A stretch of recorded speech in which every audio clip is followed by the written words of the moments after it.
This morning I made a studio for people to suggest topics for future rants. I thought it'd take at least a week before people started suggesting things, but in reality it took 30 minutes. Thanks for that. Today's rant was suggested by BunnyLover205, and she says art theft and theft in Scratch and how to stop it. And yeah, that's a really good idea. I would have never thought of that. Because as you can clearly tell, I'm not good at art. So anyway, some ideas on how to stop art theft. Scratch is a very easy website to steal. You can literally just put anything you want in your backpack. Not so good for the users on Scratch, but good for the thieves. Having a decent amount of followers can help catch art thieves easier, because more people looking around equals faster time finding the person who stole your art. But that's not a very realistic solution, because most people on Scratch, including me, don't have many followers. But if you're fancy and use a separate art program besides the Scratch editor, then I'm sure that there's a way to include a signature. You know, like a transparent watermark thing over the art that says, hey, I drew this, you better not steal it. But if you draw something on a separate program and then upload it to Scratch, it'll be in bitmap, meaning it's all pixely. So, what about those crispy clean vector artists? Well, you can sign a signature, but it can easily be deleted. So hide your signature. Type out your name and put it in the very back layer of the art. That way, if someone takes it, they probably won't go through all the layers. So if someone takes your art and you say, hey, that art kind of looks familiar, then you see inside and see that your signature was in the back layer, you're like, oh, this guy stole my art. But some people might check the back layer to make sure that you didn't hide your signature. So put it in the middle layer. Put it between the background and the foreground, making it even harder to find. So if someone steals your art, you can easily incriminate them by just finding your signature on the inside of it. Or you could have the background be from a separate art program with your signature superimposed upon it, and hide your signature in the main piece of vector art. So basically, if you don't want people to take credit for your work, just hide your signature inside of the art. I am pretty confident that would work, but I'm not an art person, so if it doesn't work, I'm sure that there might be some other tutorials on Scratch. This has been Billy Nutter's Rant. Thanks for suggesting, and I hope you enjoyed.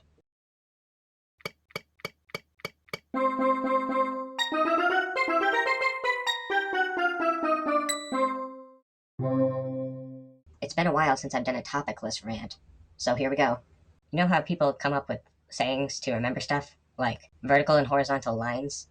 Although if you're a scratcher, you say Y and X axis. Anyway, you know, they'd say like horizon is like horizontal because they both go from left to right.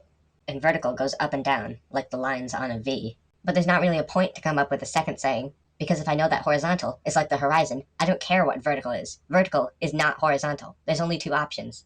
If I know that horizontal is left and right, the only thing vertical could be is up and down. There's no point of coming up with a second saying. That's like getting a true or false question wrong on the second attempt. Ooh, true or false reminds me of math. And a thing I learned recently in math that doesn't make any sense would be perfect for this topicless rant. The y-intercept equation is y equals mx plus b. And if you're wondering what all the letters mean, x is x and y is y. Okay, that makes sense. But m represents slope. Really? M is slope? Slope doesn't even have the letter m in it. And get this, b is y-intercept. Really? B is y? I get that y already took up a spot, but seriously, b is y? How does that make any remote sense? Back on what I was talking about before with the remembering sayings, I'm a fan of Minecraft, and I was watching Minecraft Live last year, which is where the Minecraft people talk about what they're going to be adding to the game.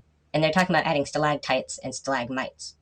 And it's pretty easy to get those two mixed up because it's like vertical and horizontal. And luckily, they have come up with a saying to help us remember the difference between stalactite and stalagmite. Let's hear it. So they said that stalactite is on the ceiling, so you'd have to crouch down tight to get under them. And stalagmite is on the ground, meaning that you might step on it. Not only is that the most pathetic remembrance saying I've ever heard, but also it's not even Minecraft related. So here, I've come up with my own Minecrafty way to remember stalactites and stalagmites. Stalagmites are on the ground. Endermites also can only be on the ground. And stalactites aren't stalagmites, so the only other place they could go is the ceiling. See, isn't that way simpler? And you might step on the stalagmites thing doesn't even make any sense because stalagmite is spelled M-I-T-E, and the mite in that sentence is M-I-G-H-T. So how is it possible to have the correct spelling? Endermite, that's how. E-N-D-E-R-M-I-T-E. Same mite. Am I a genius or what? So yeah, if any people on the Minecraft team are watching this, just hire me for your sayings. Well, that was ridiculous. This has been Billy Nutter's Rant, and I hope you enjoyed. Sorlina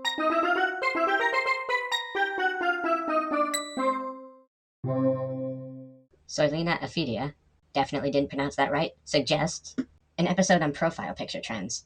As soon as I saw this suggestion, I knew that it had to be done as soon as possible, because how haven't I covered profile pictures yet? Thanks for the suggestion.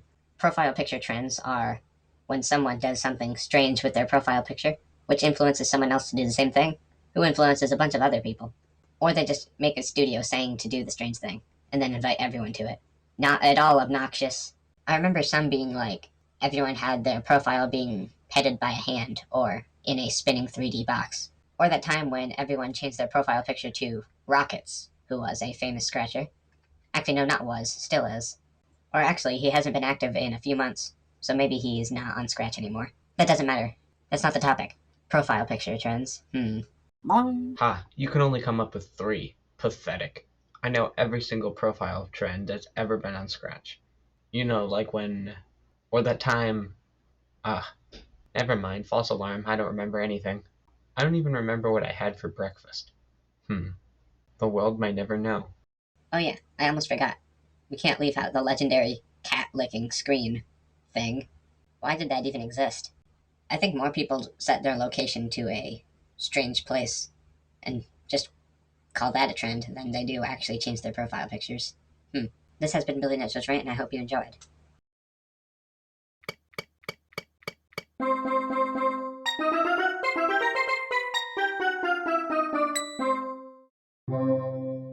I was looking through the suggestions studio, and I noticed Snacker Cat on Scratch asked a lot of questions, but none of them were really that long or complicated that they warranted an entire episode, so I'm just going to be doing them all at once. I wrote them all down, but I kinda forgot the piece of paper. What am I gonna do now? No, not you. I thought I said for you to never come back on the show again. Quit being a jerk. I brought your questions. Oh, thanks for that. But you better be on your best behavior. Now, what's the first question? They ask your thoughts on copying without credit. Well, let's all just be honest. Copying without credit is basically just remixing. Although I'm assuming that the question is talking about stealing people's ideas, maybe. And there's not really a reason to steal other people's ideas, because most of the projects on Scratch are either generic platformers or Among Us things. There's a lot of uncharted territory here. True. The second question is, why do people bully on Scratch? I think that people bully more popular people because they're jealous of them, and less popular people because they don't want them to get more popular. This is why the report button was invented. Snacker Cat and Scratch also inquired on why famous Scratchers projects get in top liked commonly. Popular Scratchers get into the what the community is loving and explore tabs frequently because they have a lot of true followers. And what I mean by true followers is you can have a lot of followers, but because of how the what's happening section works, most of them won't be able to see your projects without studios. So true followers are people who only follow a select few people so they can maximize the amount of projects they can get to see from them, if that makes sense. People who do this are not necessarily the best for the community because only following a select few amount of people means that you won't be able to follow new people. They are also popular because they are popular. Obviously. Last question. Why generic platformers get more likes and faves than unique platformers? I did an episode on generic platformers, but it wasn't really about generic platformers. It was kind of just a joke, so here's my actual opinion on generic platformers. They get so much attention because they're all the same. If you like one, you like them all. It's as simple as that. But the generic platformer community also kind of shot themselves in the foot because if you don't like one generic platformer, you won't like any of them. Plus, they're super easy to make, so it's basically just padding. Add a couple particles, a couple rectangles, and wow, you have a generic platformer. How original. Was that the last question? Yes. Okay, great. Thank you, Tenderbot, for not being a complete jerk this time. You too, you worthless roadkill sewage rat. And by that I mean, you wonderful host. Thank you for having me here. Thank you. This has been Billy Netzo's Rant, and I hope you enjoyed.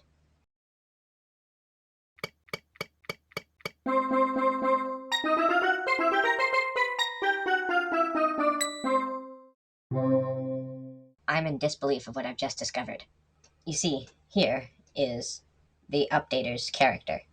They wouldn't reveal their secrets for vector art, but I've cracked their code. Notice anything suspicious? Anything fishy about this bird? I'll tell you. What is this? This isn't possible. The outline stays within the reshape points, and it's not a complete square. This is mathematically impossible. That's not how Scratch's vector editor is supposed to work. But apparently these geniuses have found a way around it. And for once, when I say geniuses, I'm not being sarcastic. All these famous scratchers have been using this technique for thousands of millions of years, and they haven't told us about it. Not one tutorial, darn it. That ends today. I'm going to show you how to commit witchcraft and make a vector art without 4 sides, a 3-sided square with color. First thing to do is zoom all the way in on your canvas. Just microscope, just all the way in. You want to click that plus button as many times as you can. Great. Now set your line width to 1 and draw this. Paint bucket the inside and what? How does this work? Ridiculous. You can then size this up and change the line width. It doesn't matter. It'll still maintain its 3-sided square form. But why? Why does this work? And why haven't those famous scratchers told us about this yet? Obviously they didn't tell us because this is an amazing trick, and they want to keep it to themselves. Understandable, but on this show we don't keep secrets. We tell all the secrets. I'm guessing this works because the drawing is so small that Scratch just assumes, yeah, there's a small enough distance between that point and that point. Just fill it in, whatever. But still, zoom in, line width 1, draw this, fill it in, boom. That's all you have to do. Now you can have an overlapping 3-sided square thingamahoozes. Hooray. We all want a square, 3-sided overlapping thingamawhatses. It's a dream come true. Just make sure you zoom all the way in first, because otherwise it won't connect, because it'll function properly like vector's supposed to. No more secret techniques for you, famous scratchers. All will know of the 3-sided square thingamawhatses. Also, how come whenever I come up with terminology for things on Scratch, I always use the word square? Why is it always square? 3-sided square thingamawhatses, Doom Square, you name it. I have a square for it, apparently. Which is ridiculous, because I like circles more than squares. As you can clearly tell by the amount of circles you're looking at currently. Anyway, one more time. Line width 1, zoom all the way in. Line, line, line, fill in. That's all you have to do. This has been Billy Netto's Rant, and I hope you enjoyed.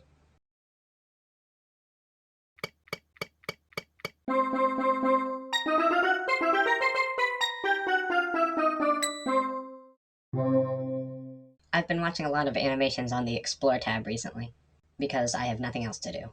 And I've noticed that a lot of those projects used lip syncing, which in theory sounds like a good idea, but most of them don't execute it correctly. Some of them use what's called a lip sync engine, which I've looked inside and you type the syllables of the word and it matches that with a mouth position, so it syncs up. Or at least it's supposed to sync up. It doesn't really. Not once have I seen a project on the Explore tab with lip syncing that actually syncs. If it's lip syncing that doesn't sync, doesn't that just make it lipping? That sounds weird. So yeah, A for effort, but it doesn't really work. Oh hey, that reminds me of something. I've been listening to you ramble on about Scratch forever now, and I decided to give it a try myself. I present to you the most amazing script in all of Scratch. See, it activates when you clap your hands. Bruh, bruh, bruh. Isn't this just music to your ears? Bruh, bruh, bruh, bruh, bruh, bruh, bruh, bruh. Well, I mean, you can't say he didn't deserve it. I need to install a dog-proof fence.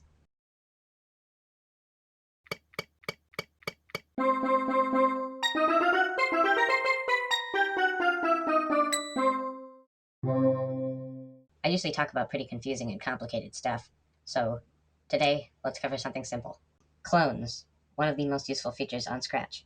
Clones can be used to make a copy of a sprite that does something different than the sprite it was copied from. The only downside to clones is that you'd have to use variables for position and direction if you want to have them attached to something or move in a specific way. But that's a minor flaw.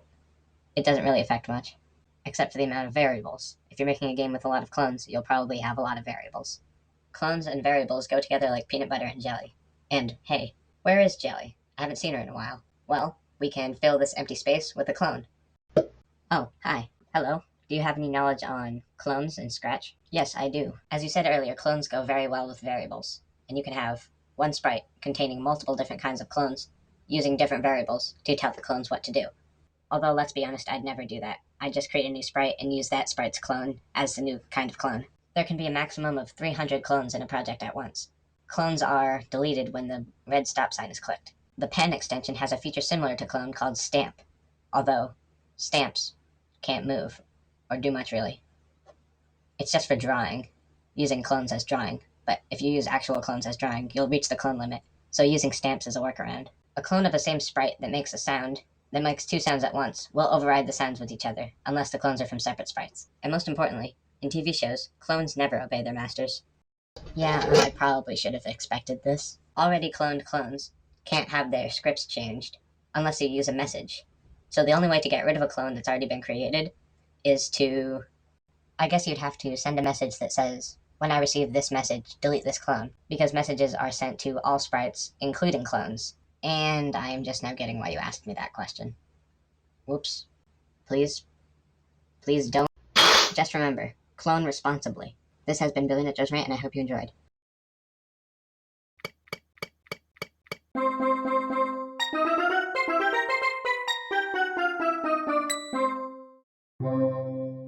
Hey, did you know that Scratch has other mascots that aren't this or this? Yeah, you see, these are the lesser known characters. Let's start from the left. So the blue one is called Terra, who I think is actually the least used, because all the other ones are used, like, occasionally on Scratch-themed projects, but I've never even seen Terra in the wild. Probably because of how boring she is. I mean, there's, like, blue hair things. Yeah, that's pretty much it. The orange one with the gigantic ears is Pico. He kind of looks like a nut, like an upside-down acorn with a little pointy part at the top. Pico's also probably the most used out of all of them. See Pico all the time. Pico here, Pico there, Pico everywhere. The gray Yeti-looking guy is called Nano. That's a weird name. The word nano means really small, but he's the same size as everyone else, so why is he called Nano? Maybe because of his incredibly small body. Like, that thing can't support his head. Poor Nano, constant neck pains. Anyway, the red one, called Giga, is basically just red Nano. I mean, look at them, they look exactly the same. Brother and sister, question mark? It would make sense, because her name is Giga, which means big, and his name is Nano, which means small. So it's kind of like a theme, maybe. Well, that answers my first question, but it doesn't make sense that Giga, whose name means big, has an even smaller body than Nano. I mean, how is this supposed to work? As we've gone down through talking the characters, their bodies keep getting smaller and smaller. If Scratch adds another mascot, it'll just be a head. Also, I feel it's necessary to point out how weird Giga from the side looks. I mean, what is this? It looks like someone just used the reform tool and went ham. This doesn't look like an official piece of artwork. Which member of the Scratch team drew this and said, yep, doesn't look strange at all, let's put it up? And we can't forget the most cursed image of all, Pico with his eyes open. If that's not a "I will eat your soul" stare, then I don't know what is. In conclusion, if I were to be friends with one of these characters, I'd choose Terra, because she's the most normal looking of all of them, and doesn't have a death stare. Also, I think that Terra's the only one whose body could support the weight of her head. All these other ones, if they were real, they'd just be like, dead. Their necks would just snap instantly. This is truly a tragedy. And I can't applaud the Scratch characters for all having a consistent art style, unlike the rest of the Scratch library sprites. So yeah, if you're going into the Scratch sprite library, pick up one of these guys. It'll be worth it, I guess. Unless their necks break instantly, in which case it was not a good idea.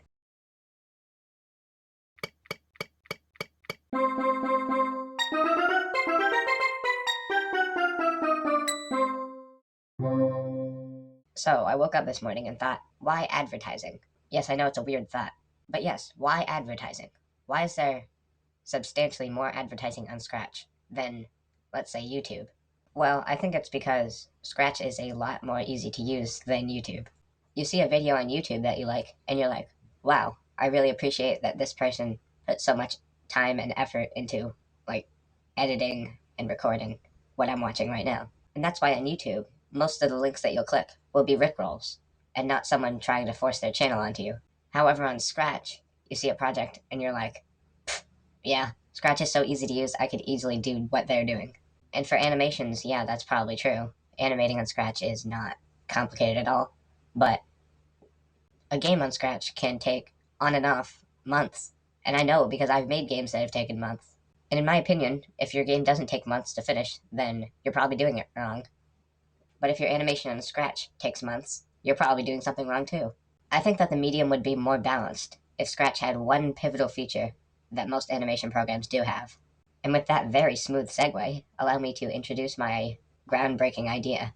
Why doesn't Scratch have onion skinning? How has it gone for like 15 years without onion skinning? People wonder why their animations don't look smooth, and there's your answer, because Scratch doesn't give you an option for onion skinning.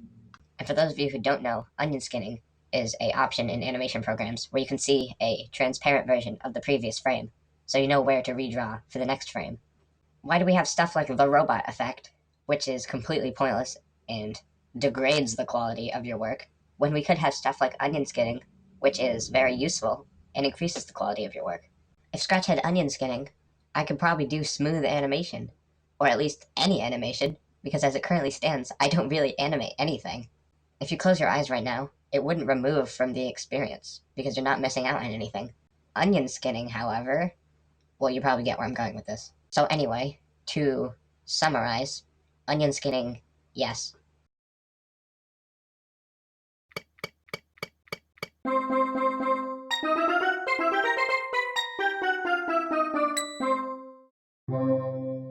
Oh, hi again.